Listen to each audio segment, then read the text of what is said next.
All right. Good afternoon, everyone. My name is Matt Pfeiffer. My guest today is Lindsay Mullenger from Petite Keep. Lindsay, how are you?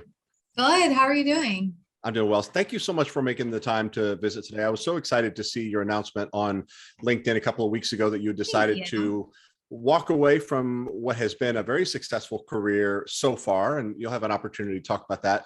But to step away from that very successful career in order to focus 100% of your time and attention on Petite Keep. So congratulations Thank you so on that much. decision. Want to celebrate that decision with you. But if you would just give us a little bit of background, introduce yourself and talk about what Petite Keep is today. Okay. Absolutely.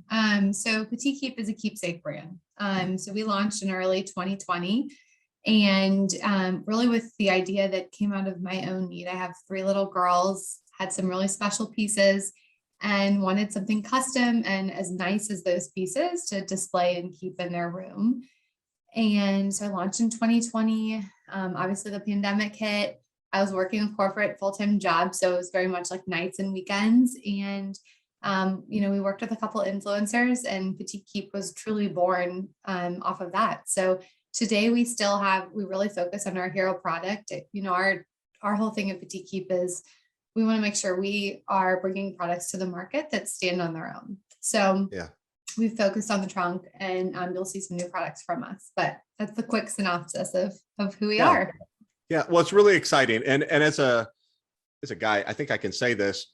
You look at your first glance at a site like this, you think, well, this is probably not for me. But as I really dug into the details of your site, and I think about the shoe boxes that I have a single shoe box of the birthday cards and Father's Day cards and awards and things like that. And over the years, I've just worn out that shoe box and then thrown away and put it in a different shoe box. But there's absolutely things for me on the site as well. So you grew up in the St. Louis area, right? And went to the Yeah. University of Missouri. Go Yes. Tigers! I was also I was in Lindsay. Southwest Missouri growing up. Yep. Oh, great. Did you grow up in an entrepreneurial family? Did you have some sort of entrepreneurial bug in you early in life? Were you kind of always were headed in this way directionally? No, I actually did not grow up in an entrepreneurial family. So my parents have both worked for, my mom's in healthcare and has worked for a large healthcare provider here in St. Louis. And my dad's always worked for large corporations. I think the entrepreneurial itch has always been in existence, and the fact that making a difference has always been like one of my core, like what I'm seeking out to fulfill with my career. And so I actually remember like week one at P&G, you had to choose 5 cards that were like the reason why you show up at work every day. And making a difference was one of those. Like I always wanted to see what I did like actually impact. So I think that probably like stems from it. And also my parents are classic Midwestern hard workers, grew up in small towns outside of St. Louis. And so work ethic has been literally at the core of my childhood. And I think that feeds into it. Yeah, I think an important part of the Petite Keep story is not just what you are working on today, but what you sacrifice might not be the right word, but you were doing quite well. And I'd love to spend a little bit of time talking about your career at Procter & Gamble, and you had an opportunity to serve in Seattle and Denver and Chicago. And then, so talk a little bit about your career and some of the things that, everything from the recruiting process, if you're recruited from campus, kind of take us through everything that you've done in your CPG career. Sure. Yeah. I love the decade plus that I spent at P&G and Berkshire Hathaway. So I interned with P&G, which, began with an interview that was not so on campus, but it was, throughout college. I interned on our Walmart team down in Northwest Arkansas and just had the best time, like instantly, fell in love with the company and knew there was no other place for me.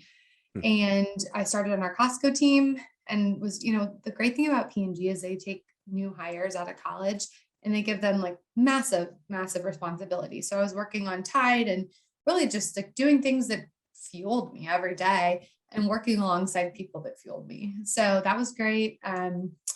Fast forward, my husband was in the military. So my boyfriend and fiance, then husband. So this is another amazing thing about P&G is they really supported me through the fact that I had a military spouse and they allowed us to, move to military towns, and they gave me kind of unique roles to fly out to customers and things. So I was able to really still progress my career while also managing a very important personal. So was with P&G, worked on the Duracell brand. Duracell spun off to Berkshire Hathaway. If you're at P&G and you're drinking the Kool-Aid, there's nowhere else than P&G. So I truly had a heart attack. I was like, this is a bummer to close this chapter. And it actually was the best thing that could have ever happened. Berkshire Hathaway is an amazing company that, treats all their individual entities, to stand alone. So what it gave me was like a financial competency that I did not have at P&G because I was more like sales and marketing focused. Whereas at the new Duracell, you own your own P&L and there's just like a lot more financial ownership. So it was amazing. I had an amazing roles that I loved. And it was really hard to walk away. Like it was truly bittersweet when I announced my official resignation a couple of weeks ago, because I can't say enough amazing things about where I, spent the last decade. Yeah. Now, was it at Duracell that you started to learn about e-commerce and the direct to consumer business? I definitely, my roles were in e-commerce most recently. So batteries, obviously one of the largest avenues to buying batteries is in the home hardware channel. And Home Depot, as a lot of people know, has a very developed e-commerce business. So that was like one of my main responsibilities. So I had a lot of exposure to e-commerce.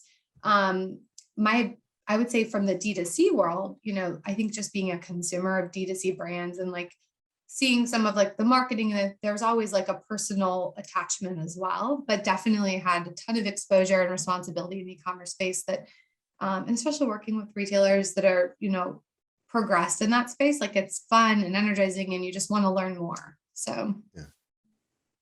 Now, in terms of the backstory of Petite Keep, do you remember when you had maybe the first idea of what would, over time become this opportunity that became a small business and a career alternative? Do you remember kind of that aha moment? Yeah, I do. It was when I was having my second daughter, and it was in 2018, and I was looking for a product. It didn't exist. I had, started really having an entrepreneurial itch. But the blessing and the curse of working for corporate America is it's completely different than entrepreneurship. So yeah. It took me a long time to get to a phase of them launching Petite Keep, because while, I was spending my days working my corporate job, but then, it's kind of like generally at a large company, you're handed a product to market and sell and whatnot, or your R&D, and you're doing that. So it took a bit of time to like have this idea and figure out how to bring it to market. And what did those first steps look like? So your official start date was January 2020, but were you tinkering even before that official start date and kind of iterating on the idea?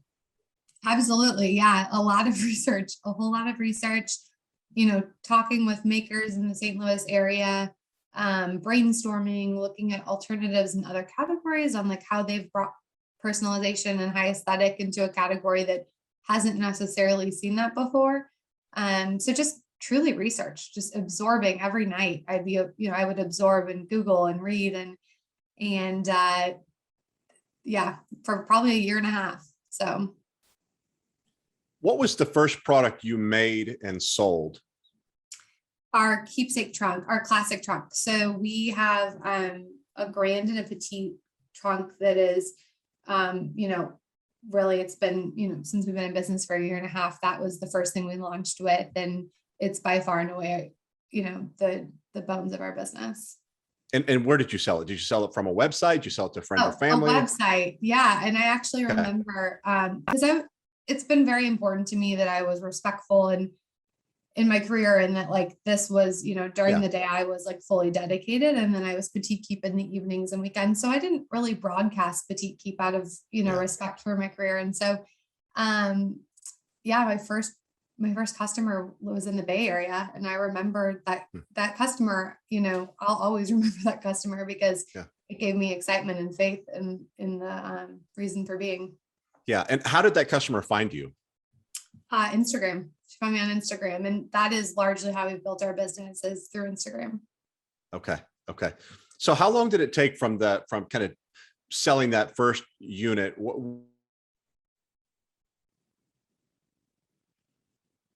it to really begin to gain meaningful momentum? So, that was in like February of 2020. And Okay. I kind of like to call our day one August of 2020. So, pandemic hits. I had two little ones at home that I was juggling with that, so it did take a back seat, but then a couple of influencers had reached out and were really supportive of Petite Keep and truly helped us have a very successful Q4. Yeah. So tell us just a little bit about how the business works, because if anyone visits your website, they should visit your website. They should spend some money with you. It's not just, you give people lots of options through customization. So when someone comes to your website, just talk about the experience and then give us a little bit of kind of a peek behind the scenes at how you're going about fulfilling that order, producing the product, and ultimately fulfilling that product to that order to the shopper. Of course, of course. So, one of the unique things about Petite Keep is customization is at the core of what we do. Like, we want someone to walk away feeling like either they're gifting a trunk to someone and it's made for them. So like they're picking their trunk color, they're picking the fabric inside, the trim inside, the embroidery details. And that actually to parallel that, you mentioned at the beginning, being a male going under our site, is there something for you? I think building out our use cases has been one of the things that we've really started focusing on, because we have seen customers, purchasing for an adult son who they want to pack up a few things that they had at their house and move them out of the house, gift them, or, brides has become a big thing. So I think that's something that we definitely have on our radar of how we continue to build out those use cases and be attractive to different use cases. So you go to your website, build out the customizations.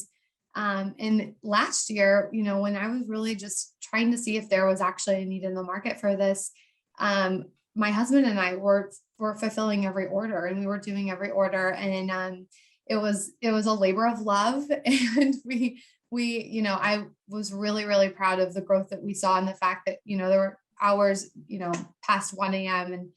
and my parents were super helpful. So it was like a family affair. We have since, for us, being able to scale the business was important, and that wasn't scalable. So we have a team now that fulfills our orders, and they're, located here in Missouri, which is awesome. And so every trunk is, hand assembled here in Missouri, and we are really, really excited to be there. Yeah. So when you say you and your husband were doing the fulfillment, you mean you were, based on the custom order, you were putting the product together and then preparing it to ship to the customer, right? Yeah. I should also note that I was 38 weeks pregnant at the end, to the bitter end doing that, because it was so energizing and exciting that people were coming to us and saying I have these special keepsakes and I want, somewhere to store them, display them, whatever that be. The connection with the customer, and it's something I've continued to maintain, being able to speak to our customers. I think that's so important, and it's such a special part of their lives. It's something that they're actually drawing on old connections on. So we were fueled for sure, but also it was not sustainable. So yeah. Well, now that you're full time, what are your highest priorities? Well, I think finding out what you're good at and then hiring a team to help you with things that you have opportunity areas in is so important. So that's definitely been important. I think that continuing to evolve as a brand and making sure that we're continuing to bring customers unique solutions. We have an audience of customers that have been, really happy with their Petite Keep experience, and we want to continue to offer them new products. So that's another big focus area. And just also brand awareness and communication. So how are we building on a marketing plan that's going to reach more people, provide more use cases that will bring customers in? You find that you've got one foot on the gas and one foot on the brake with respect to making sure that you've got the capacity that's ready to respond to rapidly growing demand? Yeah. So I would say, 2020 for us was a year of professionalization. So 2021, this year was a year of professionalization. So last year was is there a need in the market, or is it just me here in St. Louis, Missouri that needs this? And it proved to us well in the way that there was a need in the market. And so then this year was, how do we take this business and how do we professionalize it? And so Q1 was like really focused on the supply chain. Like we want to be in a place where if we received X amount of orders, what that looks like, we could fulfill those, and we could fulfill them in a way that upholds our brand, because that is number one to me, is that we're delighting every customer and every customer is receiving this beautiful heirloom piece. So we did that. I feel like we're in a really good place for growth. And so then we then took Q2 and Q3 to focus on marketing and really like building out that demand. Yeah. Talk about, you mentioned earlier that Instagram has been a big part of your success so far. Talk about your social media strategy, tone and manner and cadence, and just everything that's going into you telling the brand story. Absolutely. So Instagram has been, I always say I'm really grateful to be building a business in 2021 where Instagram is such a big thing. And it's the reason we've built our business. We've been able to really engage with some amazing customers over the platform. Our brand voice is one that is very much like your friend. We want to talk to customers and make them feel like we're their friend. We're showing them, a classic option for their keepsakes. And as far as just our broader strategy goes, the reality is, to get more eyeballs on your brand, influencers, making sure that's an authentic influencer with an authentic following, that is, by far and away the way to go. So we have really partnered with some amazing influencers, and we'll continue to do so. Yeah, your social media execution is really quite good. I'm just scanning through the Instagram page right now. Again, as you were talking, more than 15,000 followers already, and I love the consistency. I love, Walmart used to talk a long time ago about real people and kind of showing folks real solutions to real problems, and I think y'all are doing a really nice job. So as you continue to iterate on the business, what are some of your near-term priorities in terms of assortment, within the existing category? And are there other categories, and maybe you don't want to talk too much about those, but sure. in terms of extensions, are there already things that you're thinking about? Sure, absolutely. So our, at Petite Keep, we've been selling, so we've had the classic trunks, and then we have a keepsake case that came in about 8 months after the classic trunks. But the thought and the thought process has always been like, we want to bring products that could stand alone, that they could strongly be hero products. And so we've been really intentional by not just like flooding our customers with things that we didn't feel 110% about. We actually just seeded yesterday a hint. We're about to launch in the next week a new product that's called the Tuff It, and it's a customizable like a stool ottoman, and it's going to be, it's kind of another extension into the keepsake heirloom place, but away from storage.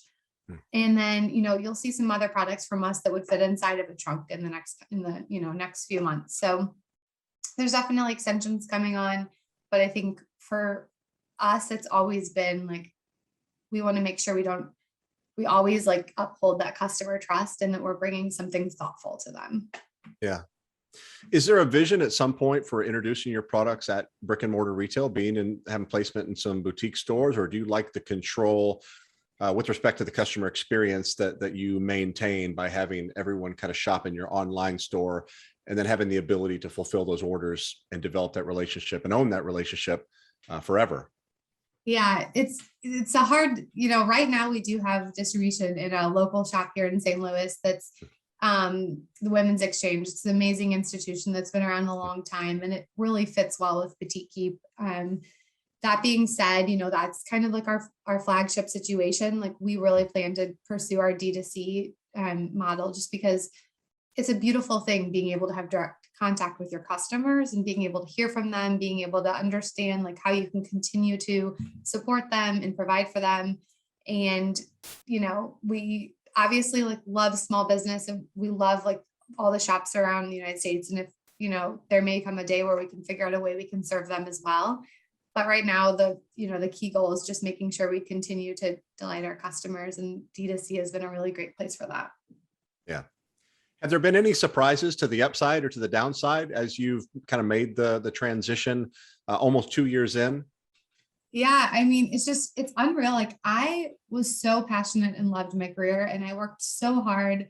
But there's something for sure about entrepreneurship when you like own something that your whole heart is in it. So it's definitely been, I've literally never worked harder in my life and I worked very hard in my previous career. So having your heart on the line, it's the best though. Like when a customer, I just got a text like 15 minutes ago. Petite Keep we have a line that customers can text us and call us. And we just got a text talking about, a customer who brought it to her daughter's baby shower and just like hearing all that she'll send pictures. And that is the reason we do this. Like it's awesome.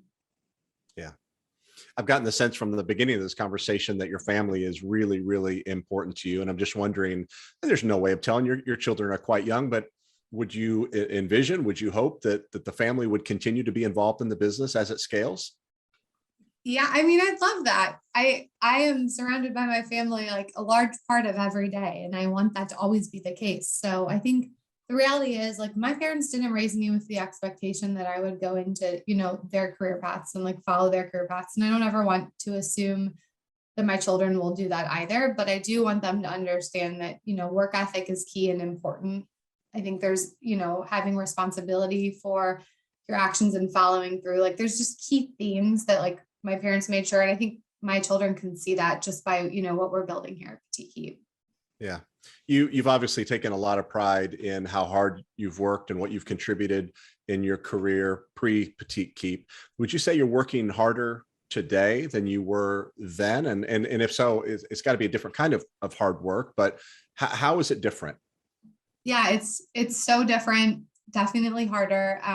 But again, like I say that with, I worked so hard at Duracell and P&G, and I just remember, so many hours and so many brainstorm sessions. But I think it's just different when you work for yourself. And, in this situation, like the company strategy and the long-term growth is like very much like dependent on the vision that we set forth. And my husband's a big part of the business as well.